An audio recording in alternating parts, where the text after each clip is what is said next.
De hoje, nós vamos prosseguir com o nosso curso de Direito Eleitoral. Na manhã de hoje, nós teremos a aula do professor Renato Ribeiro de Almeida, que é graduado pela Faculdade de Direito da Universidade de São Paulo, mestre em Direito Político e Econômico pela Universidade Mackenzie, e doutorando em Teoria do Estado pela Universidade de São Paulo. Tanto em seu mestrado quanto no seu doutorado, o objeto de seu estudo foi justamente as questões ligadas ao direito eleitoral, área na qual ele atua como advogado, portanto, um advogado bastante reconhecido na área de direito eleitoral aqui em São Paulo, em Brasília, e, portanto, poderá trazer para nós aqui nessa manhã uma série de conhecimentos de ordem técnica no campo do direito eleitoral, atendendo aí as nossas expectativas em torno dessas questões. O professor Renato também estará presente em outras aulas aqui do curso, juntamente com os demais professores. Além disso, destaco que o professor Renato Ribeiro de Almeida é membro da Associação Brasileira de Direito Eleitoral, palestrante, conferista e autor de vários artigos e livros nessa área. Portanto, na manhã de hoje nós teremos aqui o início de uma nova fase no nosso curso, tratando de alguns temas técnicos do direito eleitoral, dentro da linha proposta pelo curso, pela coordenação da Escola de Parlamento, que é justamente permitir um curso que confira uma qualificação técnica para aqueles que querem atuar na área de direito eleitoral e atuar das mais diversas maneiras. Recentemente nós tivemos um conjunto bastante significativo de alterações na legislação eleitoral, parte dessas alterações inclusive oriundas do Poder Judiciário, e acho que menos por um apetite legislativo do Poder Judiciário, mas muito mais por uma omissão do próprio Poder Legislativo. O fato é que um conjunto de mudanças aconteceram nas normativas de direito eleitoral e, portanto, o nosso curso procura contemplar aquilo que existe de mais recente, mais atual sobre esse tema. Ainda que o direito eleitoral como um todo ele seja recente, quem esteve aqui na palestra, na primeira, teve condições de notar isso. Ao contrário de outros ramos do direito, que a gente já tem 150 anos aí de doutrina, jurisprudência ou até mais, no campo do direito eleitoral nós temos um conjunto mais recente e normativas que têm se atualizado com uma velocidade bastante grande. Portanto, convidaria aqui o professor Renato Ribeiro de Almeida para iniciar a sua conferência. Obrigado.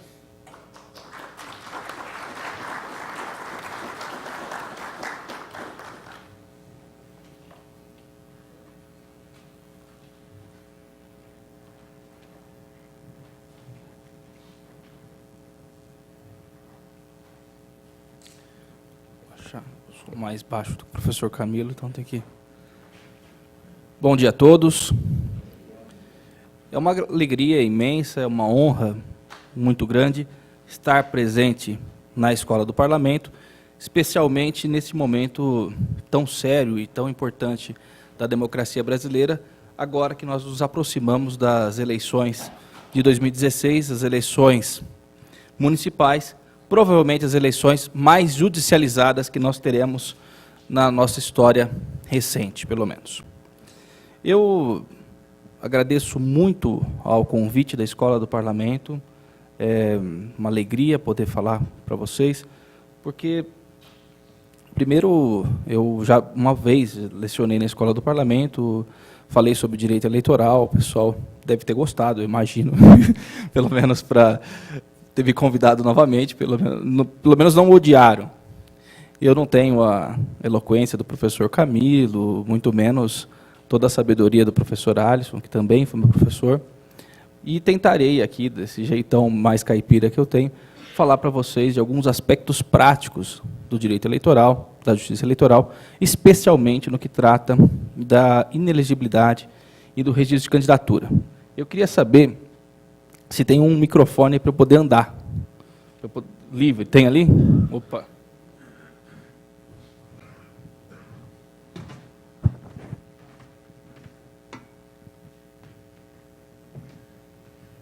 às vezes eu caio, ando junto com a plateia, converso, acontece todo tipo de coisa durante essas minhas aulas malucas. E eu quero passar para vocês algumas situações, poder compartilhar algumas vivências, compartilhar algumas coisas que já me ocorreram na Justiça Eleitoral e trabalhando como advogado e também como professor. Eu costumo falar que viajando pelo país, dando palestra em direito eleitoral, recentemente até na Universidade Federal do Tocantins, estive lá, e as perguntas que surgem são as perguntas mais cabulosas possíveis. A criatividade do ser humano é realmente difícil de ser narrada. E por isso que eu venho aqui conversar com vocês. Quero estabelecer um clima bastante tranquilo, vamos rir juntos às vezes, aqui em algumas situações que eu quero compartilhar. E agradecer mais uma vez pela presença de todos, 570 inscritos. Nem todo mundo está aqui, talvez por causa do professor, e eu prefiro acreditar, até por uma característica pessoal, para não sofrer mais por isso, por causa da chuva, frio, etc. Mas talvez seja também pelo professor. E eu agradeço quem veio aqui, quem tiver a paciência de ficar até meio-dia e voltar no próximo dia do curso, já vai ser bom, né? Porque às vezes o cara assiste uma aula e fala, não, eu não vou assistir mais 2 aulas com esse cara, pelo amor de Deus. Por isso, começar a falar, antes de falar de outras coisas, começar já a falar de direito eleitoral para vocês.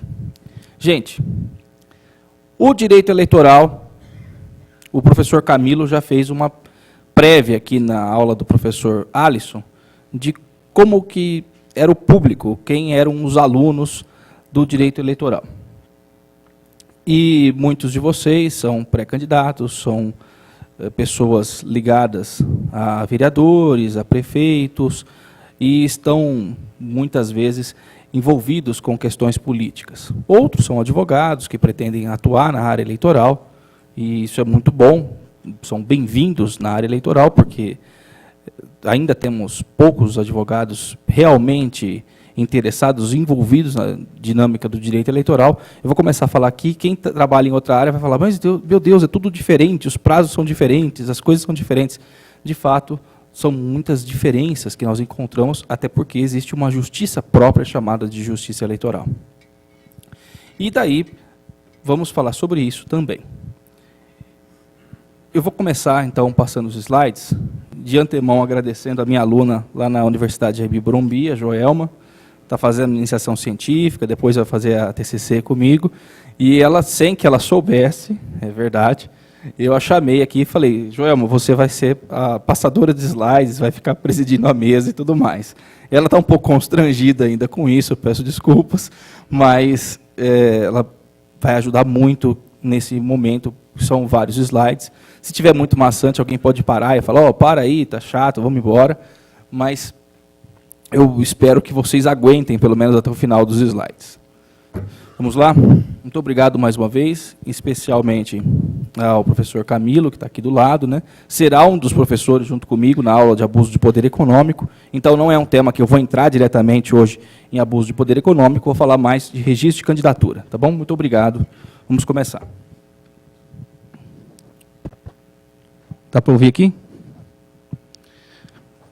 Joelma, você pode voltar por favor? Bom, aula 1.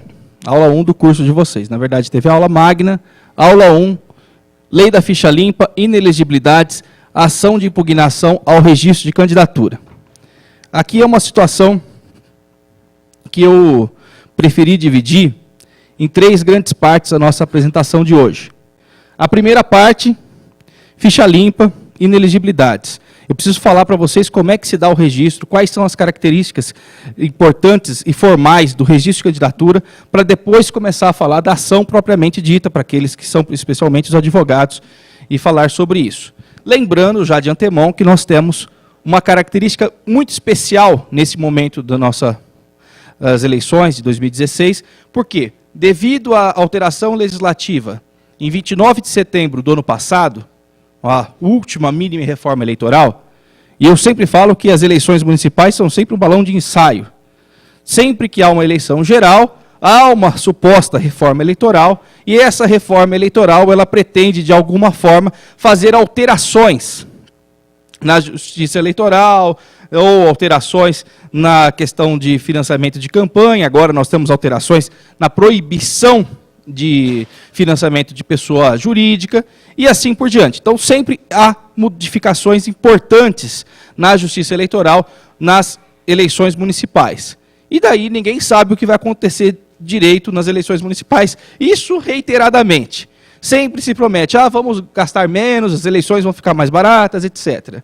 E, infelizmente, não é isso que tem ocorrido, pelo menos até agora. Proibiu-se que se doasse camiseta, dentadura, pente, o que fosse, e as campanhas, como é sabido de todos, continuaram ainda com valor expressivo. Aliás, elas se tornaram ainda mais caras, porque gastou-se mais hoje com marqueteiro, com esse tipo de coisa. Então, o que acontece? Não é diferente agora, nesse momento da nossa candidatura. As campanhas foram diminuídas de 90 dias para 45 dias, e os prazos, graças a Deus, não foram diminuídos no direito eleitoral. Então, nós continuamos tendo os prazos diminutos. Entretanto, dada essa diminuição do próprio período de campanha, eu tenho muito mais importância a decisão de primeira instância da Justiça Eleitoral. Vocês verão hoje comigo que um indeferimento de registro na primeira instância praticamente destrói uma campanha eleitoral, porque dificilmente, e essa é uma preocupação não só minha, mas do próprio Poder Judiciário, e uma preocupação que eu já tenho conversado muito com os membros da Corte do TRE de São Paulo, é a preocupação de que talvez não haja tempo hábil para que se julgue os casos em segunda instância, dado o duplo grau de jurisdição necessário, que se julgue os casos em segunda instância antes que ocorra as eleições. Então, isso gera, eventualmente, uma possibilidade de insegurança jurídica em se tratando de eventuais decisões judiciais que possam ser modificadas tanto pelo TRE quanto, eventualmente, pelo TSE. Nós temos uma diminuição muito grande. A partir dessas reflexões iniciais, eu vou começar a exposição com vocês. Tá bom? Por favor. O que é o registro de candidatura? Eu não sei se todo mundo aí, no fundo, consegue ler de alguma forma. Eu não vou ler tudo, né? Senão seria uma aula de leitura de slides. Não é esse o propósito. Mas, começando. O que é o pedido de registro de candidatura? É o momento, na Justiça Eleitoral, que irá aferir se os postulantes estão aptos a disputarem o certame eleitoral. Então, qual é o momento que você diz se você está inelegível ou não? Momento do registro. Então, por favor, senhores, recentemente chegou ao meu conhecimento uma coisa que me assustou muito. Um dado prefeito lá do interior, ele entra com uma ação declaratória de elegibilidade, pior, na justiça comum. E pior, ele abre vistas para o Ministério Público. Em vez de falar, olha, isso aqui não tem a mínima plausibilidade, existem essas questões teratológicas por parte, principalmente de alguns advogados, em tentar suscitar na Justiça Eleitoral uma declaração de elegibilidade. É evidente que isso não há nenhuma razão, não há nenhum propósito, um tipo de ação como essa, porque a elegibilidade, conforme já ampla decisão e decisão sedimentada dos tribunais superiores, em especial o TSE e os TREs dos entes da federação, que a elegibilidade se aufere no momento do registro de candidatura. Então, é naquele momento que eu vou ver se o sujeito é ou não candidato, pode ser ou não candidato, tendo por base a Lei Complementar 6490, que foi alterada pela Lei Complementar 135 de 2010, que é a chamada Lei da Ficha Limpa. O brasileiro gosta de dar nomes. Lei da Ficha Limpa, Petrolão, Mensalão, Pedaladas. Então, são nomes aí folclóricos que se coloca. No caso da Ficha Limpa, não é um nome que eu goste, porque hoje em dia estão se falando em ficha limpa, então quem tem o registro indeferido é o ficha suja. E daí nós chegamos à situação bizarra de os contas sujas e coisas piores que são colocadas. Vamos lá, vamos continuar. Volta um pouquinho ainda, Joelma. A situação jurídica de candidato é somente adquirida após a formalização do pedido de registro de candidatura. Então você, como candidato, você faz o pedido de registro de candidatura. Eu lá, sou candidato, vou fazer o registro. Você pessoalmente? Não. Primeiro, o partido, convenção. Quando que ocorre a convenção? Passa, por favor.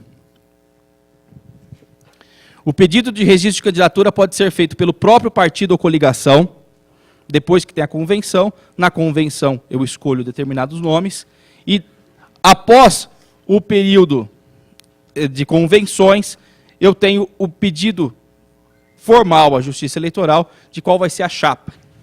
Então, se é uma coligação, a coligação toda faz o pedido formal. Se é um partido sozinho, o partido sozinho faz o pedido formal de registro de candidatura. Isso. Habilidade... Não, pode voltar. Habilitado ou por procurador com poderes específicos para o ato. Após as convenções partidárias, já se pode falar em candidatura. Porém, a situação jurídica de candidato somente é adquirida após o deferimento do pedido de registro na Justiça Eleitoral.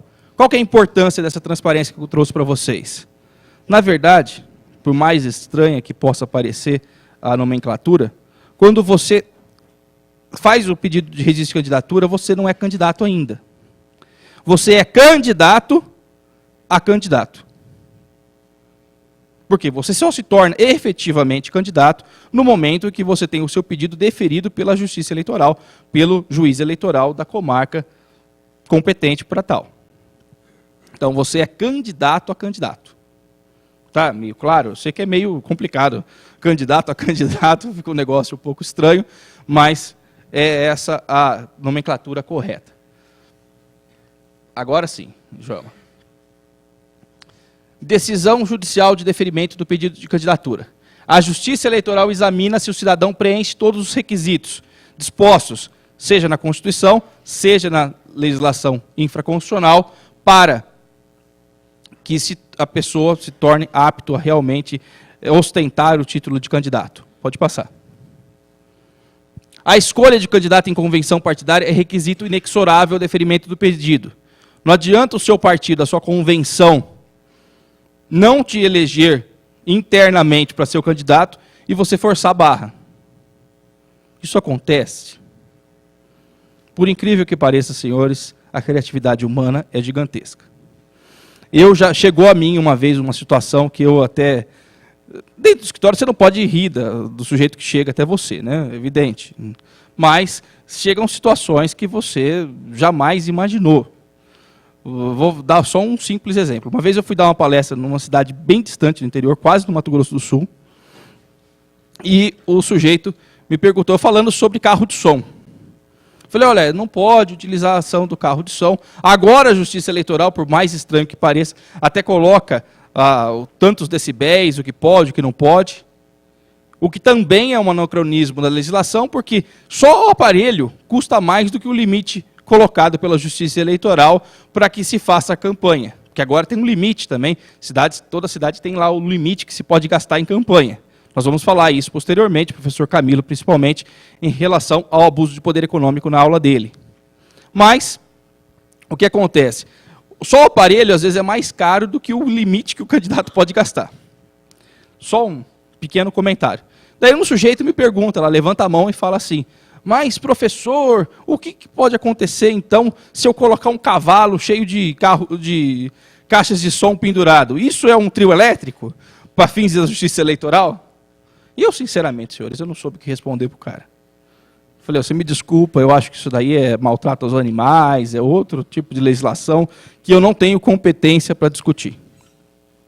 Voltando à temática. Uma vez chegou até mim uma situação em que o presidente do partido coligou com o partido A, então com o candidato A, só que os demais membros do partido, não na pessoa do presidente, tesoureiro, vice-presidente, etc., eles fizeram a coligação do outro lado. Então vejam, um partido colocou os dois pés nas duas canoas. O que acontece? Aí você tem o DRAP, você vai fazer o registro de candidatura. Como é que um partido pode ter duas coligações? Pode estar...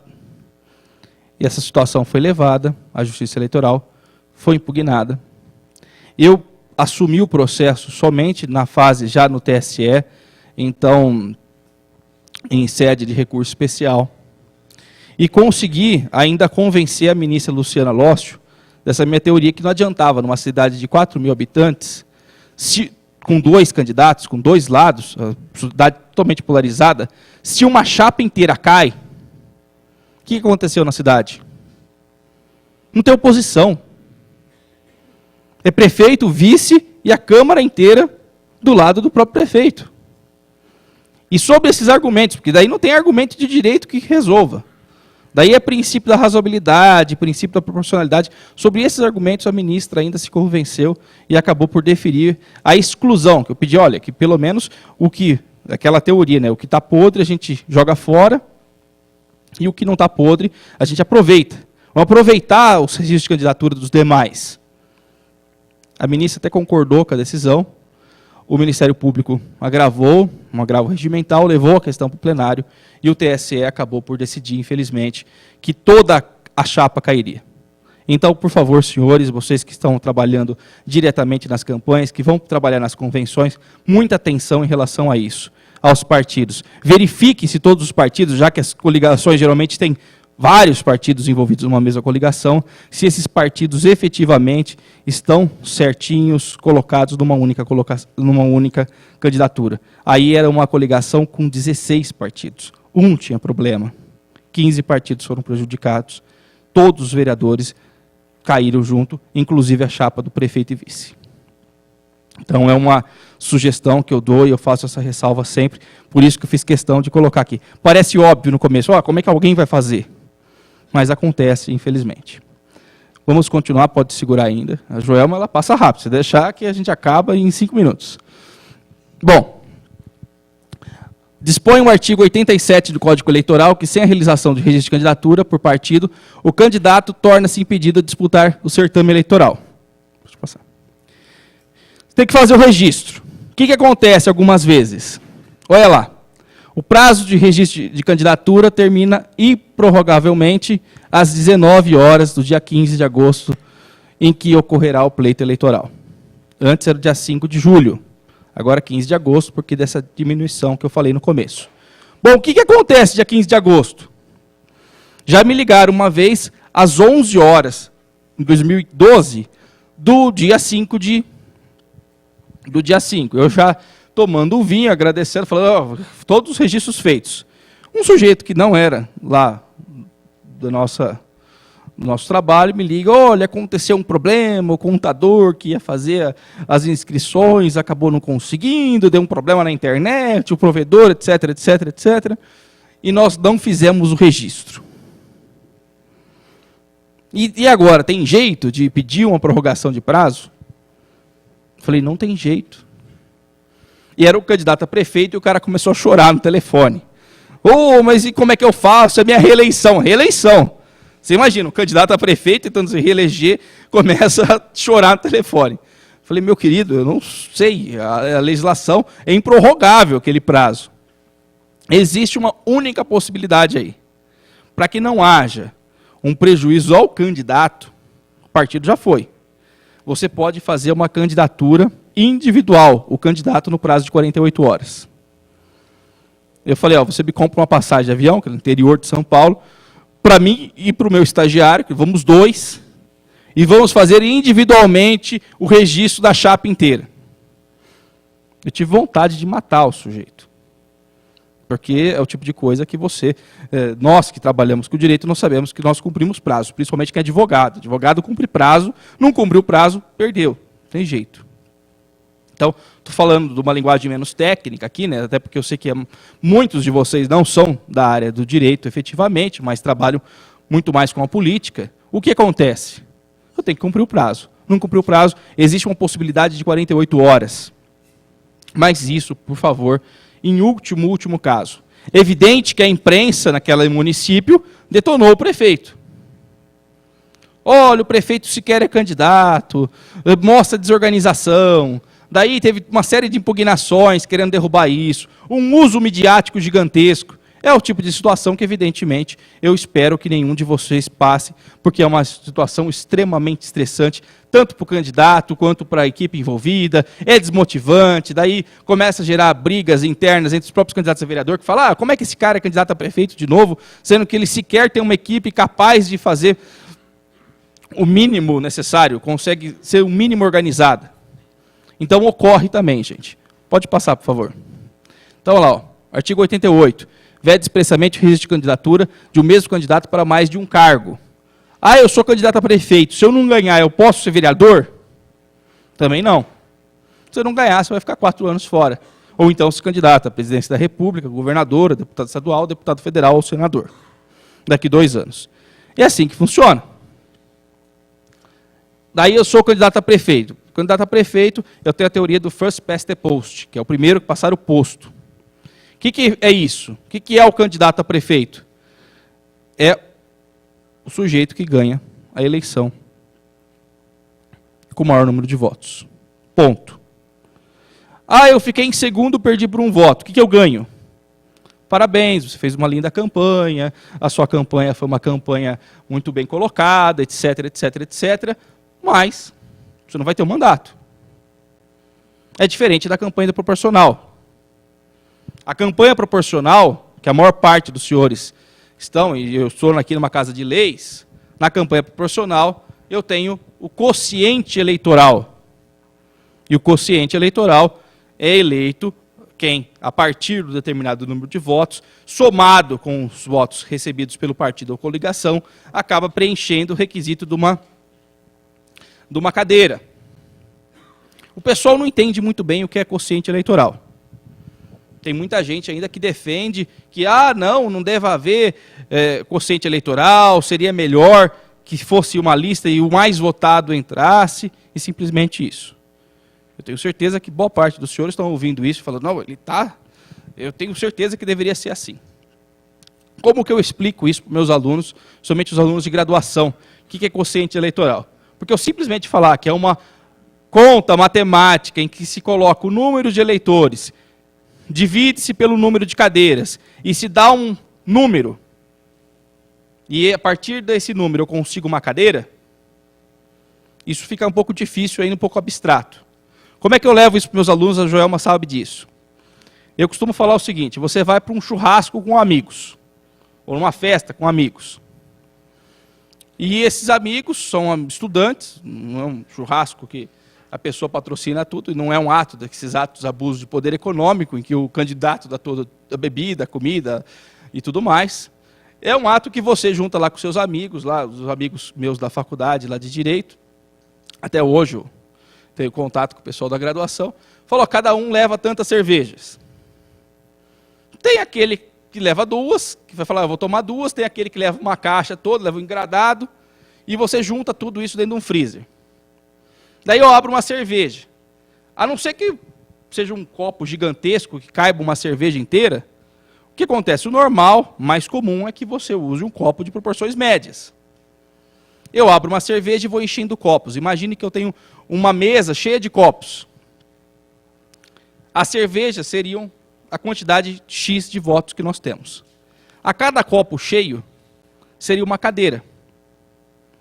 Pode ser que um cara, sozinho, um candidato sozinho, ele consiga uma quantidade de votos tamanha que enche o copo dele e sobra para o demais. Você não vai jogar fora. Já deu para mim, acabou. Vou jogar fora o resto de cerveja. Não, eu encho o copo do amigo que está ali no churrasco, mesmo com a cerveja.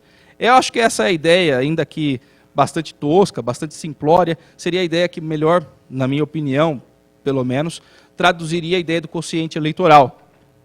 Porque eu não vou desperdiçar o número de votos. E isso torna possível que se fortaleça os partidos. Por que fortaleça os partidos? A menos que você tenha um grande puxador de votos, aquele sujeito que sozinho consegue uma quantidade expressiva de votos tamanha suficiente para que ele leve consigo outros, a maior parte dos partidos, principalmente os partidos maiores, você não tem um grande puxador de votos. Vou pegar aí principalmente o PT, PSDB e PMDB, que são os 3 maiores partidos, sem nenhum demérito aos demais. Eu não tenho nesses partidos um gigantesco puxador de votos atualmente, mas eu tenho um número relativo de parlamentares que tem uma votação significativa e, juntando todo o bolo, eu consigo ter uma bancada interessante. Eu não sei tão bem qual é a composição da Câmara Municipal, mas tratando de Câmara Federal, tratando de Assembleia Legislativa, é esse cálculo que se faz. Então eu tenho uma possibilidade. A partir dessa possibilidade, senhores, eu fortaleço os partidos. Se eu faço uma lista única, adianta eu ser do PT, do PSDB, do PMDB ou de qualquer outro partido? Não, porque eu sozinho faço uma campanha. Eu tenho alguma ligação mais profunda com o meu partido? Evidente que não. Eu quase que chego na candidatura avulsa, que é aquela candidatura que alguns países adotam, o Brasil não adota, que é a candidatura em que o sujeito ele pode ser candidato, independente de ser filiado a algum partido ou não. Alguém está realizando obras ali. Então, o que é a candidatura avulsa? Candidatura avulsa, eu saio candidato. Eu sou filiado a algum partido? Não. Quero ser candidato a prefeito de São Paulo. No dia do registro de candidatura, iria lá com a documentação exigida e falaria, olha, eu quero ser candidato a prefeito de São Paulo. Qual que é o problema disso? O que a doutrina internacional fala sobre isso? Se eu permitir que haja a candidatura avulsa, eu tenho um esvaziamento dos partidos políticos. Daí eu sou o senhor apenas da minha consciência. E mais falível do que os partidos políticos é a própria consciência humana. Se eu só tenho compromisso comigo mesmo, como é que eu vou exercer algum tipo de pressão por parte do meu partido? Eu sou eleito por um partido A, B, C ou D. Minimamente esse partido tem um estatuto e tem algumas ideias. Minimamente, é difícil falar em política partidária no Brasil, mas minimamente eu sei o que esperar de um ou outro partido. Se o sujeito ele entra, independente da colocação de partido, o que vai acontecer? Ele, naturalmente, não vai ter nenhum compromisso com nada, além da sua própria consciência e seus próprios interesses. Certo? Vamos passar, depois eu abro para perguntas e tudo mais. Se alguém quiser interromper também, falar, não concordo com nada, está tudo errado, fica à vontade. Só, olha lá, artigo 88, não é permitido o registro de candidatura, embora os cargos diferentes para mais de uma circunscrição ou para mais de um cargo na mesma circunscrição. Pode passar. Se estiver rápido demais também, são só 742 slides. Não, tem um intervalinho. Vocês podem tomar uma água, tal. Eu já falo meio rápido assim, que eu já nem tomei, comi nada. Tomei uns cafés antes de vir, para poder ficar meio atacado até meio-dia. Na hipótese de o partido ou coligação não requerer, prazo de 48 horas. Eu acabei de falar para vocês. Pode passar. Tá dando para ouvir? Tá ruim? Que eu não consigo ouvir nada, não tem retorno. Então, se estou gritando, não estou. Pode passar? Condições de elegibilidade. Passamos dessa parte de mero registro. Vamos falar agora de condição de elegibilidade. Condição de elegibilidade, senhores. As condições de elegibilidade são exigências ou requisitos positivos que devem necessariamente ser preenchidos para quem quer registrar candidatura ou receber votos válidos. Então, nós temos requisitos positivos e requisitos negativos. Passa para isso ficar um pouquinho mais claro. As condições de elegibilidade elas estão previstas no artigo 14, parágrafo 3º da Constituição. Então, são genéricas, são menos pontuais do que a lei da ficha limpa. São mais genéricas, vamos ver. São condições de elegibilidade na forma da lei. A nacionalidade brasileira. Então, eu tenho que ser brasileiro nato ou naturalizado para concorrer às eleições. Por quê? Numa acepção mais restrita, só é considerado cidadão aquele que é detentor de título de eleitor. Se eu perguntar para os senhores aqui, o que é a cidadania? Eu sei que uma série de respostas serão possíveis de ser colocadas sobre o que é a cidadania. Evidente. Mas o que não é cidadania? Com certeza, a restrição dos direitos políticos, a não posse do título de eleitor, isso não é cidadania. Então, na acepção mais restrita em direito eleitoral, a cidadania é considerada como ser detentor do título de eleitor. Então, ser nacional, brasileiro nato ou naturalizado, me dá direito ao título de eleitor. Eu vou até a Justiça Eleitoral, vou fazer o requerimento do título de eleitor e acabo me tornando um eleitor brasileiro. Quem pode ser candidato? Olha, mas naturalizado? Pode? Pode. Eu só tenho algumas vedações impostas pela própria Constituição para quem pode, para cargos, determinados cargos, de brasileiro naturalizado. Quais são? Presidente e vice-presidente da República, Ministro do Supremo Tribunal Federal, que não é eleito, então, nesse momento, para esse tipo de assunto não interessa para a gente. Presidente do Senado, presidente da Câmara, membro da mesa. Por quê? Porque está na linha sucessória da presidência da República. Então, para fins eleitorais, eu também não posso ser chefe do Estado-Maior, ministro da Defesa, não posso ser chefe das Forças Armadas, Marinha, Exército, Aeronáutica, mas isso não vem ao caso para a gente que está falando de direito eleitoral agora. Falando de direito eleitoral, esses cargos que estão na linha sucessória da presidência da República. Qualquer outro cargo eu posso ser. Isso tem inspiração na legislação dos Estados Unidos. Lá eles tiveram um governador da Califórnia, fortão, nascido na Áustria, não é verdade? Arnolds. Na época, até alguns membros do Partido Republicano chegaram a cogitar uma tentativa de emenda à Constituição nos Estados Unidos para que se permitisse que um candidato não nacional pudesse ser presidente da República. Mas é evidente que a legislação americana, em especial a Constituição americana, ela não é tão violada quanto a nossa. Além da sua secularidade, as alterações constitucionais, as emendas constitucionais na Constituição norte-americana, elas são muito mais sérias e ocorreram com muito menos intensidade do que as alterações nossas aqui brasileiras. A nossa Constituição já foi alterada mais de 80 vezes, isso porque ela foi promulgada dia 5 de outubro de 88. Então, outra característica, o pleno exercício de direitos políticos. Se eu não estou no exercício de direitos políticos, eu não posso ser candidato, isso é até um pouco óbvio. E daí há uma distinção entre capacidade eleitoral ativa e passiva. E eu não vou explicar para os senhores, evidentemente, o que é ativo e passivo, aqui não cabe a mim, nesse momento da manhã, falar sobre isso. O que é capacidade eleitoral ativa? Votar. Eu voto em alguém. O que é capacidade eleitoral passiva? Receber o voto. Então, quem é o candidato? O candidato é quem está exercendo a capacidade eleitoral passiva. O eleitor é quem exerce a capacidade eleitoral ativa. Algumas vezes você pode ser impedido de se candidatar, só que continua sendo eleitor. Então você tem suspenso por um período e o outro continua em pleno gozo. Alistamento eleitoral. Alistamento eleitoral, você está lá na sua comarca, tem a zona onde você vota, certinho. Então isso faz parte do próprio título de eleitor. Filiação partidária, falei já para os senhores, é vedado a candidatura avulsa. Então, os partidos políticos, e a doutrina coloca bem isso, né? Lá na USP nós temos uma professora chamada Mônica Herman, ela escreveu várias vezes já sobre esse assunto, falando da imposição da filiação partidária, proibição da candidatura avulsa. Então, eu tenho que ser filiado. Ela chama de monopólio dos partidos políticos, e é uma nomenclatura correta. Por quê? Os partidos, só por meio deles que você pode ser candidato a um cargo eletivo. E a idade mínima? Pode passar. Quais são as idades mínimas? 35 anos para presidente, vice-presidente da República e senador. O professor Camilo está aqui ainda?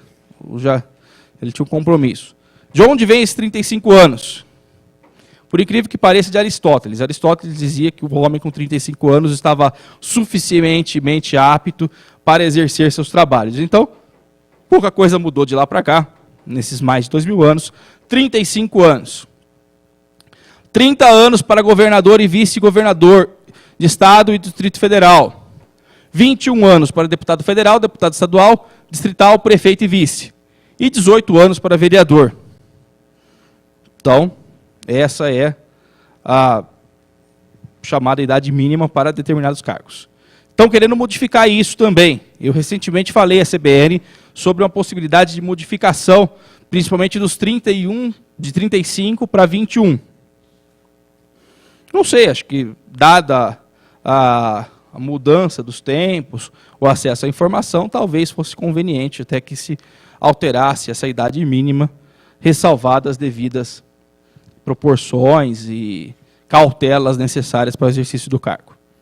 Pode passar, por favor? Agora, eu falei de condição de elegibilidade já. E as chamadas causas de inelegibilidade? Só acompanhando a hora aí.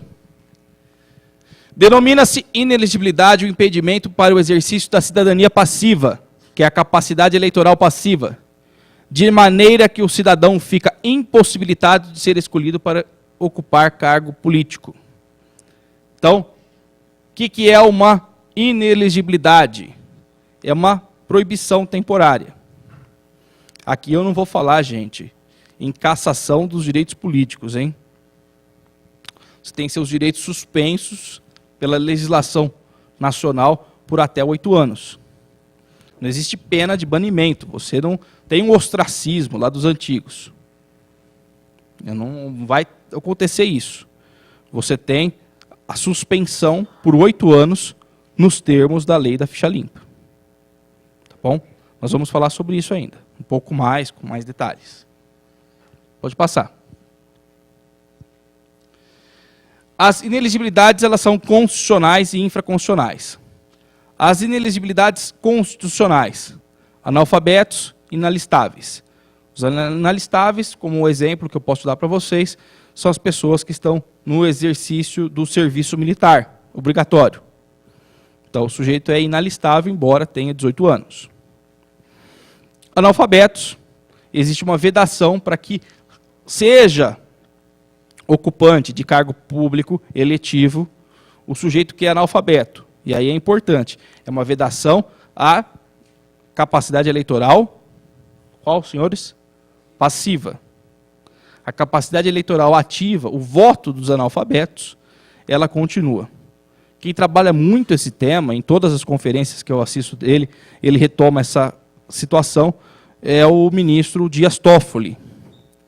Ele sempre coloca essa questão muito importante para a nossa democracia, e até falando da importância dos votos dos analfabetos. No começo da década de 1880, salvo engano, em 1881, foi proibido o voto dos analfabetos no Brasil. Salvo engano, em 1881. Começo da década, não sei se é 81, 82. Então, por quê? Até então, no Brasil imperial, ocorria a situação do chamado voto censitário. Claro que não existia eleição para imperador, mas outros cargos eletivos. Senão, o pessoal agora está desatento, mexendo no WhatsApp, ele fala que eu, na aula, falei que tinha eleição para imperador. Brasil imperial, o Dom Pedro II foi eleito. Não é bem assim. Mas, tem sempre os desatentos. Então, tem que fazer uma ressalva. O que acontece nesse período? Existiam eleições, uma série de cargos. O voto era censitário. Então, votava quem tinha determinada renda. E, a partir do cargo, quanto mais elevado o cargo, maior a renda exigida para ser candidato para esse cargo. Mas eu poderia fazer parte da elite, inclusive a elite paulista, elite paulistana, e ser analfabeto. A régua aí era quanto de dinheiro o sujeito tinha. E não se ele lia, se ele era mestre em alguma coisa, doutor em alguma coisa, se ele era letrado ou não. A regra era outra, senhores. O que aconteceu? Com a abolição da escravidão, ou com a proximidade, eles viam que mais dia, menos dia, ocorreria a abolição da escravidão, a democracia brasileira, e com a quantidade gigantesca que nós temos, de grande influência afro, infelizmente as elites brasileiras falaram, se nós permitirmos o voto igualitário para todos, nós teremos, com certeza, um governante negro e muitos outros governantes, talvez até a própria presidência da República, ocupada por um negro. Porque é evidente que os negros, trazidos da África, escravos, eram analfabetos. Então, impôs-se essa exigência. De modo que nas primeiras eleições republicanas do país, nós tivemos meio, 1, 2, 10% no máximo. Salvo engano, o JK teve 10% da participação popular. Então, para nós vermos e pensarmos e refletirmos, o ministro Toffoli tem esses dados certinho nas conferências, ele sempre ressalta essa importância de como a nossa democracia ainda era sensível, é até hoje, mas como era mais sensível ainda, em momentos anteriores ao regime militar. E, a partir da Constituição de 88, a partir do advento da Constituição de 88 e o voto aos analfabetos, nós temos hoje uma participação média de 70% da população brasileira votando. E alguns vão dizer, mas e o voto obrigatório? Eu posso falar para vocês depois, por mais meia hora, sobre esse debate de voto facultativo, voto obrigatório, dá outro curso até. Eu tenho minhas opiniões e tudo mais, nós podemos falar sobre isso. Eu defendo o voto obrigatório, depois eu explico por quê. Eu sei que a maior parte, a princípio, o voto facultativo. Mas depois eu explico as opiniões minhas. E, senhores, hoje nós temos uma participação efetiva da população. A população muito mais pujante, participando da democracia, e por essa participação, evidentemente, nós temos mais legitimidade na representação política dos eleitos. Quanto mais gente votando, mais legitimidade a pessoa que foi agraciada com essa quantidade de votos, ela tem para o exercício do cargo ou função pública. Pode passar, por favor. Inelegibilidade por motivos funcionais. Isso é importante, também está previsto na Constituição. O presidente da República, os governadores de Estado do Distrito Federal, os prefeitos e quem os houver sucedido ou substituído no curso de mandato poderão ser reeleitos para um único período subsequente. Então, posso ser reeleito para um único período subsequente. Eu sou o vice. Nós tivemos aqui um caso interessante, que era o caso do ex-prefeito Kassab. Ele era vice do prefeito José Serra renunciou para ser candidato ao governo do Estado, depois foi eleito, e ele assumiu a prefeitura.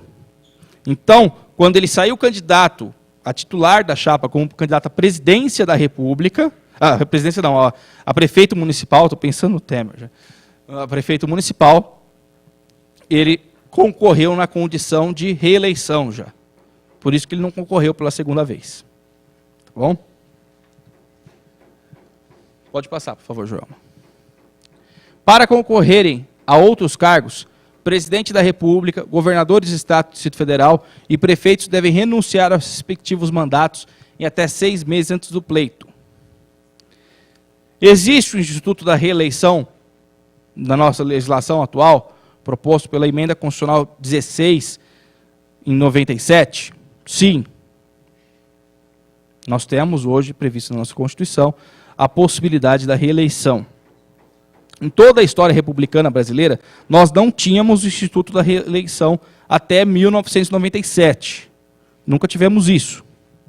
Naquele momento, até por circunstâncias da possibilidade de reeleição do então presidente Fernando Henrique Cardoso, foi-se alterada a Constituição para que fosse permitida a reeleição. Os contrários à reeleição afirmam, e não cabe a mim aqui fazer um juízo valorativo nesse momento, os contrários à reeleição afirmam que isso possibilita o uso da máquina pública e o abuso do poder político para que se consiga a reeleição. Então, quem é detentor dos mandatos, efetivamente teria maior exibição, ele estaria numa condição de campanha permanente, e isso diminuiria a isonomia, ou acabaria completamente com a isonomia esperada entre todos os candidatos. Por um outro lado, os defensores da reeleição defendem que a reeleição, uma candidatura em que há um candidato à reeleição, ela é quase que plebiscitária. Então, se está legal, se o povo aprova, se o povo está gostando, ou nos termos atuais da música popular brasileira, está tranquilo e favorável, se é que os senhores me entendem, o pessoal que conhece a música popular aí, entendeu? Nesse caso, eu reconduziria, por meio de novas eleições, o candidato à presidência da República, a governador do Estado, a prefeito municipal. Ou a população colocaria um outro mandatário, já que não aprovaria a política desenvolvida até então, ou as políticas públicas desenvolvidas até então pelo mandatário. Essa é a característica. A partir dessa discussão, proposta naquela época na Câmara dos Deputados e também no Senado, por uma emenda constitucional, possibilitou-se uma série de reeleições. Hoje está se discutindo novamente, curiosamente pelo mesmo partido que identificou naquele momento a necessidade da reeleição. Mas no Brasil nós temos coisas circunstanciais. Infelizmente a nossa Constituição é modificada mais por questões circunstanciais e momentâneas do que por interesses nacionais. O importante saber é que até então, até hoje, é possibilitada a reeleição. Então está valendo a reeleição. Se tiver algum atual prefeito aqui me ouvindo, querendo a reeleição, desde que não esteja no exercício do segundo mandato, pode ser candidato. Por favor. Inelegibilidades reflexas. Isso aqui é importante também e acontece muito, somente no interior, por aí. São inelegíveis o território de jurisdição do titular, o cônjuge ou os parentes consanguíneos ou afins, até segundo grau ou por adoção do presidente da República, do governador do Estado, do território do Distrito Federal, do prefeito ou de quem haja substituído dentro de 6 meses anteriores ao pleito, salvo se já titular do mandato eletivo e candidato à reeleição. Pessoal, aqui é importante. O sujeito sai da prefeitura depois de 8 anos e coloca a esposa. Então é evidente que ela está inelegível. Ou filho por adoção, ou um irmão, alguém que vá continuar na cadeira e que vá proporcionar ao atual mandatário o poder de comando dele ainda. Só uma pausa para a água, porque...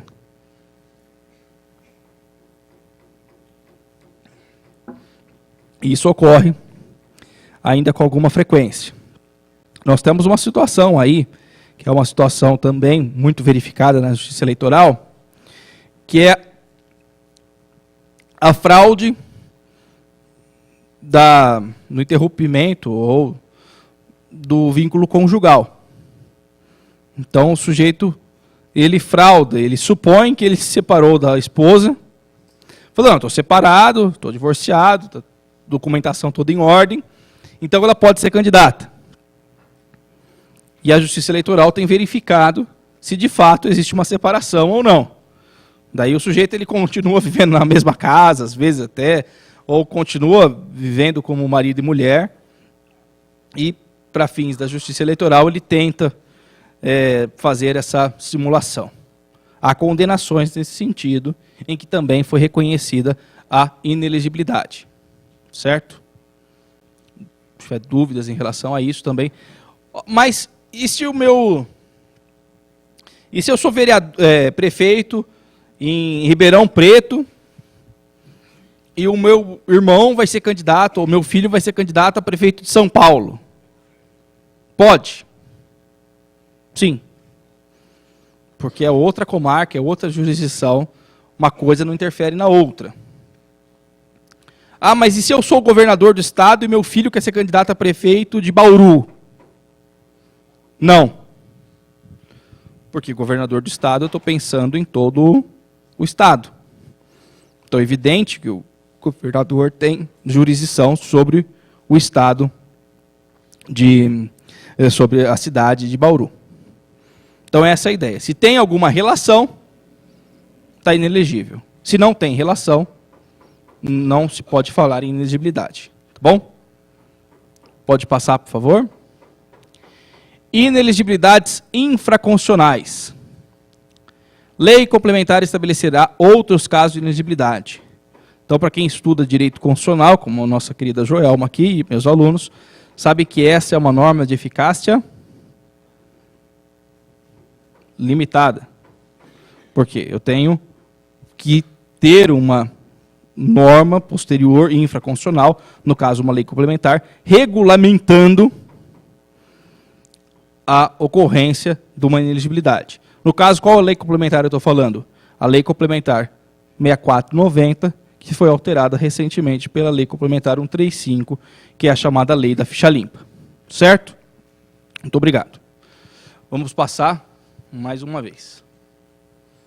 E daí nós temos as inelegibilidades absolutas e relativas. Inelegibilidade absoluta, aquelas que não se discute. Relativas são aquelas previstas a partir do inciso 2º ao inciso 7º. Tá bom? Passa um pouquinho. Eu vou fazer o seguinte, como me foi falado aqui, pelos organizadores, pelo pessoal da Escola do Parlamento. antes que eu entre em inelegibilidades